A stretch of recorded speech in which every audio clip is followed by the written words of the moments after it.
warahmatullahi wabarakatuh. Halo teman-teman, perkenalkan nama saya Maryam Nur dengan NIM 250501501502012. Saya dari Fakultas Bahasa dan Sastra, Program Studi Pendidikan Bahasa dan Sastra Indonesia.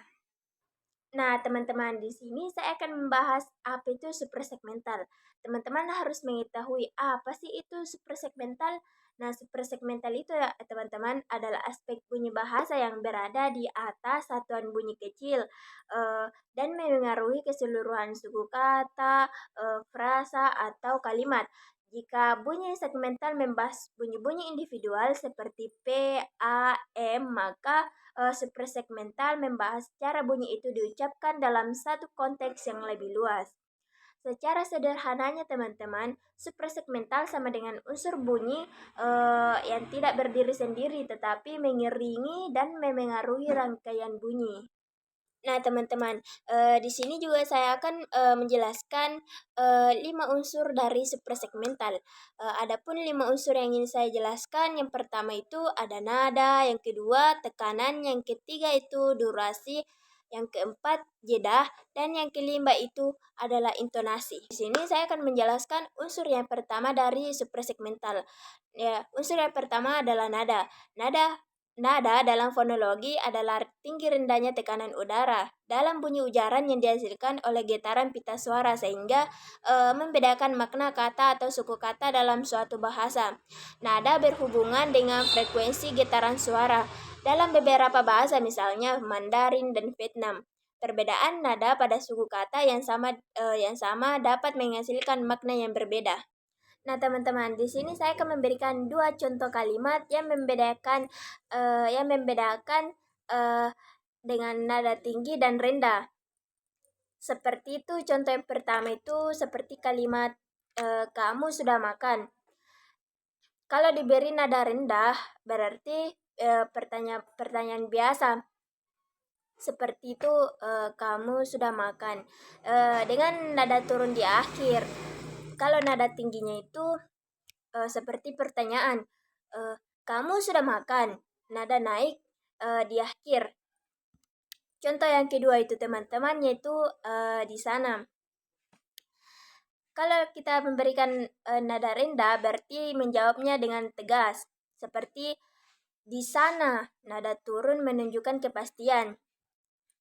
Kalau nada tingginya itu sama dengan ketidakpastian atau meminta klarifikasi seperti di sana. Nada naik menunjukkan keraguan. Di sana.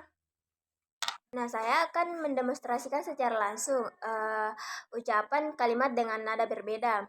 Kalimat yang pertama itu kalimat naik, yaitu nada naik, yaitu kalimatnya kamu sudah siap. Nah, kita harus menaikkan kalimatnya jika ingin bertanya seperti kamu sudah siap. Nah, itu adalah nada naik. Kalau nada turun yaitu seperti kamu sudah siap. Nada turun itu yakin atau tenang. Yang ketiga itu seperti nada naik lalu datar. Contohnya kamu sudah siap. Itu adalah nada naik atau datar yang menunjukkan semangat. Di sini saya akan memberikan contoh kalimat dengan variasi nada menggunakan simbol. Kalau simbolnya itu panah ke atas, itu berarti nada naik. Kalau simbolnya itu panah turun ke bawah, itu adalah nada turun. Jika panahnya lurus, itu adalah nada datar. Nah, kalimatnya itu seperti kamu sudah makan. Jika kalimat ini dinaikkan seperti kamu sudah makan. Nah, itu menunjukkan memastikan bahwasanya dia sudah makan. Kalau nada turun itu seperti kamu sudah makan. Nah, itu menyatakan seperti fakta. Kalau nada datar itu seperti kamu sudah makan, itu seperti netral tanpa penekanan. Nah, perubahan nada dalam komunikasi berfungsi untuk menunjukkan emosi. menegaskan informasi, membedakan jenis kalimat, mengatur ulang ujaran, dan menghindari ambiguitas. Nada yang naik dapat menekankan keterkejutan atau pertanyaan, sedangkan nada turun misalnya menunjukkan ketegasan atau kepastian. Selain itu, penekanan nada pada kata tertentu membantu eh, membantu pendengar memahami bagaimana yang paling penting. Perubahan nada Perubahan nada juga menandai batas dan kelanjutan ujaran sehingga struktur kalimat lebih jelas serta mencegah salah tafsir dalam situasi yang maknanya bisa ganda. Nah, teman-teman, unsur yang kedua yang saya akan jelaskan yaitu adalah tekanan. Nah, tekanan adalah penonjolan bunyi pada suku kata atau kata tertentu saat diucapkan. Dalam bahasa Indonesia, tekanan biasanya ditandai dengan pengucapan yang sedikit lebih kuat, lebih lama, atau lebih jelas dibanding bagian lain dalam ujaran. Nah, di sini saya akan memberikan 3 contoh kata atau frasa dalam bahasa Indonesia yang maknanya berubah karena tekanan. Kalimat yang pertama itu adalah saya mencari buku itu. Tekanan pada mencari menegaskan kegiatan yang dilakukan. Sedangkan saya mencari buku itu, tekanan pada buku itu menegaskan objek yang dicari. Contoh yang kedua itu dia ingin pergi sekarang. Tekanan pada ingin menekankan keinginan kuat. Sedangkan dia ingin pergi sekarang, tekanan pada pergi sekarang menggarisbawahi waktu sebagai fokus. Contoh yang ketiga itu kami membutuhkan bantuanmu. Tekanan pada membutuhkan menunjukkan tindakan kebutuhan yang penting. Sedangkan kami membutuhkan bantuanmu. Tekanan pada bantuanmu menegaskan siapa yang diminta bantuannya. Yang diminta bantuannya itu adalah kamu. Ya, kan dalam kalimatnya itu yaitu kami membutuhkan bantuanmu. Kan tekanan pada kalimat saya pergi. Nah, saya pergi, tekanan pada subjek pembicara menegaskan bahwa dirinya lah yang pergi, bukan orang lain. Sedangkan saya pergi, tekanan pada tindakan pembicara menegaskan bahwa yang penting adalah perginya, bukan aktivitas lain. Nah, berikut adalah contoh Henglik kata yang sedang diberi penekanan stres dalam kalimat. Nah, pertama, penekanan untuk menegaskan informasi. Kalimatnya itu seperti, saya mau kamu yang menjelaskan. Penekanan pada kamu menunjukkan fokus bahwa orang tertentu yang dimaksud harus menjelaskan. Yang kedua itu penekanan untuk menunjukkan kontras.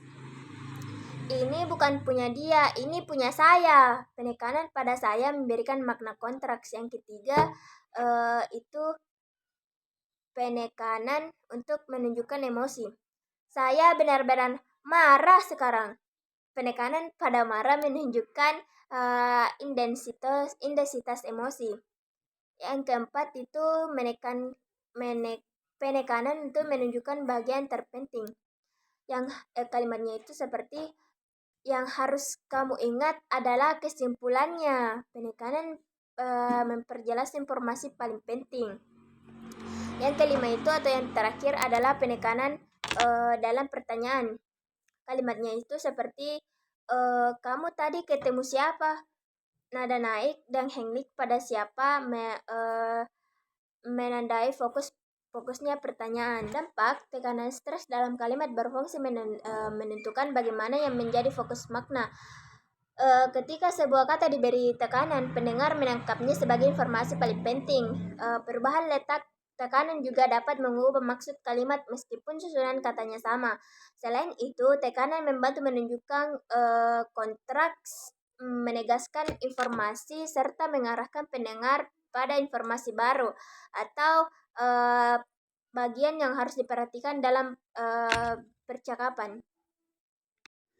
Nah, unsur yang ketiga yang saya akan bahas yaitu unsur durasi. Sebagian unsur suprasegmental adalah panjang pendeknya waktu pengucapan suatu bunyi, suku kata, atau kata dalam sebuah ujaran.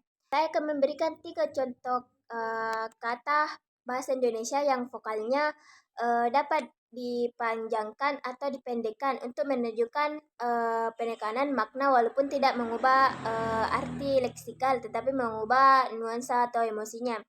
Seperti itu kalimat yang pertama yaitu maaf. Kalau pendek itu seperti maaf biasa atau formal. Kalau panjangnya itu seperti maaf menunjukkan penyesalan lebih kuat. Kalimat yang kedua itu adalah tolong. Kalau pendeknya yaitu tolong, permintaan cepat untuk tegas. Permintaan cepat dan tegas. Kalau panjang itu seperti tolong, menunjukkan rasa panik atau sangat membutuhkan bantuan. Kalimat yang ketiga itu seperti iya, pendek, iya, jawaban biasa. Kalau panjangnya itu seperti iya, menunjukkan keraguan, kesal, atau tidak yakin. Perbedaan vokal panjang dan vokal pendek pada kata maaf. Menggunakan tanda durasi. Kalau vokal panjang itu pengucapannya seperti maaf. Vokal A diucapkan lebih lama. Maaf. Maknanya itu lebih menyesal, lebih lembut atau memohon. Kalau vokal pendeknya itu seperti maaf. Maaf atau maaf tergantung dialek. Vokal A diucapkan dengan durasi biasa. Maaf. Maknanya adalah permintaan maaf biasa atau netral. Konteks pragmatik berfungsi untuk menyampaikan sikap, emosi, dan maksud sosial pembicara melalui panjang pendeknya pengucap bunyi. Dengan mengubah durasi, makna pragmatis sesuai pragmatis sesuai ujaran dapat berubah meskipun kata-katanya tetap sama. Dalam konteks pragmatik berfungsi menyampaikan sikap dan emosi pembicara melalui panjang pendeknya pengucap kata. Ketika durasi dipendekkan, ujaran dapat terdengar marah atau tidak sabar, sedangkan durasi yang dipanjangkan sering menunjukkan keraguan, kelembutan, atau kesopanan dalam situasi tertentu. Pemanjangan durasi juga dapat menandakan urgensi seperti saat meminta bantuan. Dengan demikian durasi membantu pendengar menangkap maksud sosial dan emosi pembicara meskipun kata-katanya tetap sama. Unsur yang keempat yaitu unsur jeda. Nah, jeda adalah penghentian suara sementara dalam tuturan. Biasanya terjadi antara kata frasa atau klausa dalam fonologi dan pragmatik. Jeda termasuk unsur suprasegmental yang membantu pengatur alur ujaran. Nah, di sini juga saya akan memberikan 3 contoh kalimat yang maknanya berubah karena perubahan jeda. Kalimat yang pertama itu seperti ayah memanggil adik. Maknanya pembicara memberitahu adik bahwa ayah memanggilnya. Yang kedua itu saya makan ayam goreng. Maknanya itu menekankan bahwa saya bukan orang lain yang makan ayam goreng. Yang ketiga itu yaitu dia bilang kamu bohong. Maknanya dia berbicara kepada kamu dan kamu yang dianggap pembohong. Berikan 2 cara pengucapan dari satu kalimat dengan jeda berbeda sehingga maknanya berubah. Jeda ditandai dengan simbol strap garis begini. Nah, kalimatnya itu seperti saya melihat anak kucing. Maknanya itu menegaskan bahwa saya yang melihatnya, bukan orang lain. Nah, yang kedua itu saya melihat anak kucing, menegaskan bahwa yang dilihat adalah anak kucing, bukan benda lain. Garis atau simbol jeda. Kalau jeda kuat itu garisnya ada 2 teman-teman. 2 begini. Kalau jeda lemah itu 1 garisnya. Jeda berbeda atau makna berbeda. Seperti ayah memanggil adik. Jeda kuat setelah ayah menegaskan bahwa ayah adalah topik utama. Ayah memanggil adik. Jeda lemah sebelum adik menandai bahwa yang dipanggil adalah adik. Nah, jeda dalam kalimat berfungsi memperjelas struktur dan makna ujaran. Jeda dapat memisahkan subjek dari predikat agar pendengar memahami siapa yang dibicarakan. Memisahkan frasa-frasa agar batas kelompok kata lebih jelas, serta memberikan penegasan pada bagian tertentu, sehingga informasi penting dalam kalimat lebih mudah ditangkap. Dengan begitu, jeda membantu menghindari ambiguitas dan membuat kalimat lebih mudah dipahami. Intonasi adalah pola naik turunnya nada dalam suatu tuturan yang digunakan untuk menyampaikan makna sikap, penekanan, dan jenis kalimat. Intonasi membuat ucapan terdengar sebagai pertanyaan, perintah, keraguan, penegasan, dan sebagainya. Sini saya akan memberikan 3 contoh kalimat untuk masing-masing pola intonasi. Nah, kalimat yang pertama itu kalimat berita, intonasinya di akhir. Seperti ayah sudah pulang. Nah, yang kedua, besok kita akan berangkat pagi. Yang ketiga, mereka sedang belajar di perpustakaan. Kalimat tanya, siapa, apa. Intonasinya akhir. Dalam bahasa Indonesia, pertanyaan dengan nada yang biasanya berintonasi turun di akhir seperti apa yang sedang kamu baca, siapa yang datang tadi malam, apa yang kamu membuat tersenyum. Kalimat tanya iya, tidak, intonasi akhir. Kamu sudah selesai? Apakah dia datang hari ini?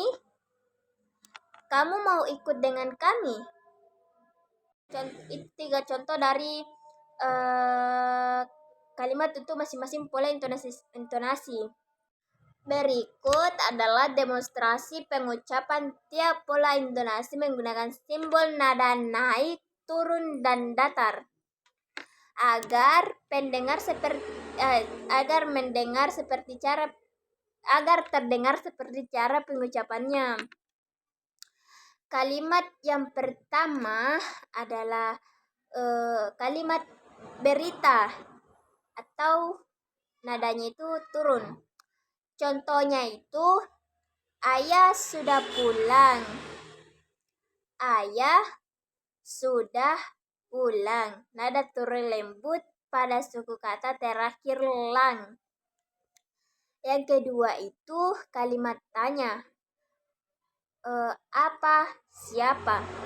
Contohnya itu siapa yang datang tadi malam. Pengucapan siapa yang datang tadi malam.